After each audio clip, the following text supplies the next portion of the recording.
Why do they want to create a panic to make these banks collapse? Because these banks are under their control. They're the ones that called in the loans. Therefore, they wanted a central bank. They wanted one place to control the money and the wealth of this nation and its people as well. And they couldn't get it. So they created these panics. Listen to this. A representative of the Rothschild interests, J.P. Morgan, was preparing for the next scheduled event in the creation of America's central bank. During the early months of 1907, Morgan was in Europe for 5 months, shuttling back and forth between London and Paris, the homes of the two branches of the Rothschild banking family. The reason Morgan was in Europe was a decision was being made to have Morgan participate or precipitate a bank panic in America. When he returned, he started rumors that the Knickerbocker Bank in New York was insolvent. The bank's depositors became frightened because they thought that Morgan, being the best-known banker of the day, might very well be right. Their panic started a run on the bank. Morgan was right, and the panic at Knickerbocker also caused runs on other banks, and the panic of 1907 was complete. The propaganda started almost immediately that the state-chartered bankers could not be trusted anymore with the banking affairs of the nation. The need for a central bank became apparent by the panic of 1907, or at least this is how the conspiracy argued. Historian Frederick Lewis Allen, writing in Life magazine, became aware of the plot. He wrote, "Certain chroniclers have arrived at the ingenious conclusion that the Morgan interests took advantage of the unsettled conditions during the autumn of 1907 to precipitate the panic, guiding it shrewdly as it progressed so that it would kill off rival banks and consolidate the preeminence of the banks within the J.P. Morgan orbit."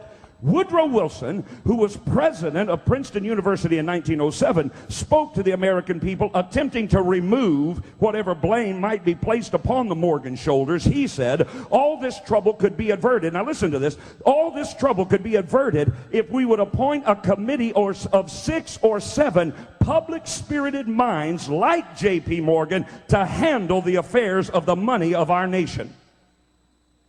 So Wilson wanted to hand over the affairs of the nation to the very person who had caused the panic in the first place, J.P. Morgan and 6 or 7 of his associates. Are you learning anything? Okay, let me hurry. The individual bankers. The solution, of course, a central bank. The bankers used to introduce the legislation that created the central bank was a senator from Rhode Island and maternal grandfather of the Rockefeller brothers, David Nelson et al., by the name of Nelson Aldrich. He was appointed to a National Monetary Committee and charged to make a thorough study of the financial practices before formulating bank and current and reform legislation. For 2 years, the commission toured the banking houses of Europe, learning the secrets of central banking system in Europe.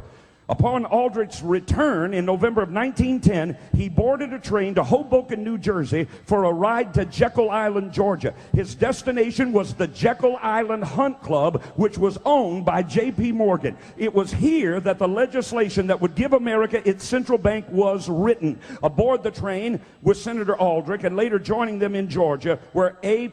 Piatt Andrew, the Assistant Secretary of the Treasury, Senator Nelson Aldrich, the National Monetary Commission, Frank Vanderlip, President of Kuhn and Loeb's National City Bank of New York, Henry Davidson Sr., partner of the J.P. Morgan, Charles Norton, President of J.P. Morgan's First National Bank of New York, Paul Arberg, partner in the banking house of Kuhn, Loeb and Company, and Benjamin Strong, President of J.P. Morgan's Bankers Trust Company. The railroad car that these gentlemen traveled in belonged to Senator Aldrich, and while they were aboard, they were sworn to secrecy and asked to refer to each other by first names only. One of those, Mr. Vanderlip, later went on to reveal his role in writing the bill that created the Federal Reserve System. He wrote in the Saturday Evening Post, "In 1910, I was as secretive indeed, as secretive as any conspirator. I do not feel it is any exaggeration to speak of our secret expedition to Jekyll Island as the occasion of the actual conception of what eventually became the Federal Reserve System. We were told to leave our last names behind us. We were told further that we should avoid dining together in the night departure. We were instructed to come one at a time, unobtrusively as possible, to the terminal of the New Jersey Littoral on the Hudson, where Senator Aldrich's private car would be in readiness attached to the rear end of the train for the South. Once aboard the private car, we began to observe the taboo that had been fixed on last names. Discovery, we knew, simply must not happen, or else all the time and effort would be wasted. Notice that the conspirators did not want the American people to know what they had in store for them. A central bank. The legislation was to be written not by a group of legislators, but a group of bankers, mostly connected with the man responsible for 1907's panic, J.P. Morgan. The conspiracy also had one additional problem. They had to avoid the name central bank, and for that reason, they had come up with the designation of the Federal Reserve System.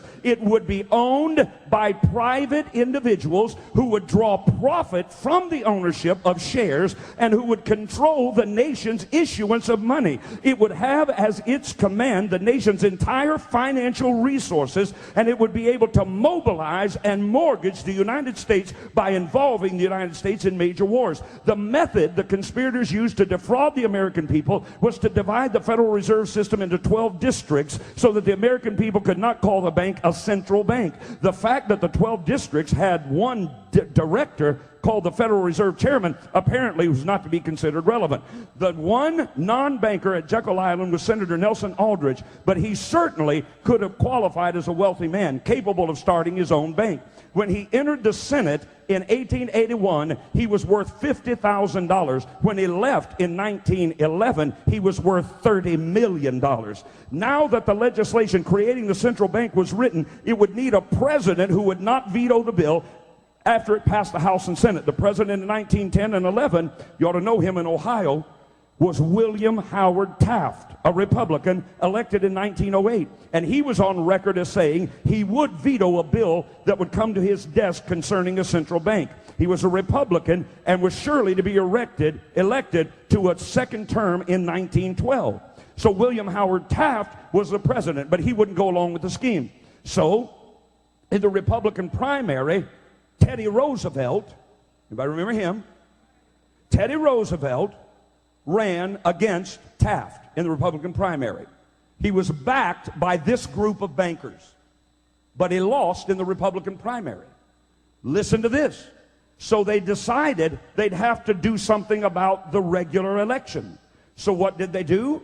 They went and got Teddy Roosevelt, a Republican, to enter the presidential race against Taft, a Republican, so that the Democratic candidate, Woodrow Wilson, who had pledged he would sign the bill, the Republicans would divide their vote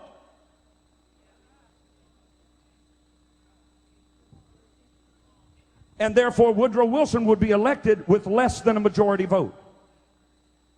Couldn't beat Taft on his own. So then they financed Teddy Roosevelt, a Republican, to run two Republicans in the presidential election, dividing the Republican vote. It's not about Republican or Democrat. I'm simply telling you how these people are able to manipulate the system.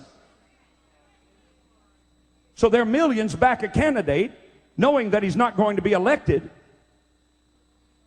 so that their man can get elected because he will pass the legislation to the central bank. He was elected by less than a majority vote, and the Federal Reserve System came into being. Hello? Watch this. Here's how it works. They print it, we borrow it, and we pay them interest. This is a private company, privately held. They have to pay for postage stamps. They are that far away from the federal government. This is an independent corporation and group of bankers. So when you hear the news say, the Fed decided that the interest rate will go up. How do they get to decide? They get to decide because in 1913, Woodrow Wilson, he was elected, he was a